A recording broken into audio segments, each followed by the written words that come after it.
Nanawagan og hinabang ang pamilya ni atong lalaki nga namatay human malumos ug maanod sa baha didto sa Dakbayan sa Danao. Nahitabo ang disgrasya ato sa kusog kaayo nga pagbunok sa uwan ni atong Miyerkules sa buntag. Ang report ni Nico Sereno.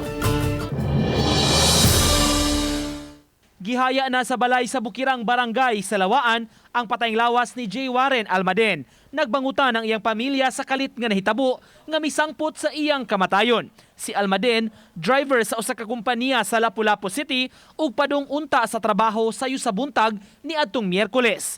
Matud sa iyang asawa, dauta na gyud ang panahon ni adtong higayuna. Mamukang magina siya na ako, sir, before siya mulakaw niya. Uwan na kay diri sa amo ako siyang giingnan nga. Ay na lang ka, dayon og duty kay. Ay na dayon og biyahe kay uwan kaayo. Ya, mabasa ka niya usa pa sa dahong narungdad. Ya, iya naman siya nga nara kuno sa ringkot. E di masapunuhan tud gid sa Danao ang uwan. Pag-abot sa Barangay Ugis, gituuhan nga natagak sa may spillway si Almaden. Gikakugang kini sa mga tao didto kay ang na-recover ang motorsiklo ra apan wala na ang nagmaneho niini. Gipangita si Almaden nga milanat og pipila ka oras. Hapon na dihang nakit-an ang iyang patayng lawas sa may Barangay Santa Rosa. Naglisod pa pagdawat sa hitabo ang iyang asawa. Balik yun guys, sir, daw. Hadod ka kung nagampo ko nga, nagdamgo lang unta ko. Di lang unta tinuod nga. Inani ang nahitabo ba? So, binagwasawon, sir.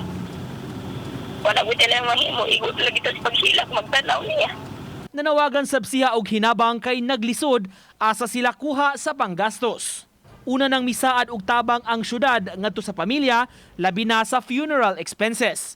Ang kusog nga pag-uwan sa Bukirang bahin ni atong Miyerkules misangpot sa pagbaha sa pipila ka mga barangay sa syudad. Ubay-ubay ang apektado ug may natalang duha ka balay nga naanod ug nabanlas. Uban ni June Solon, Nico Sereno, Balitang Bisdak.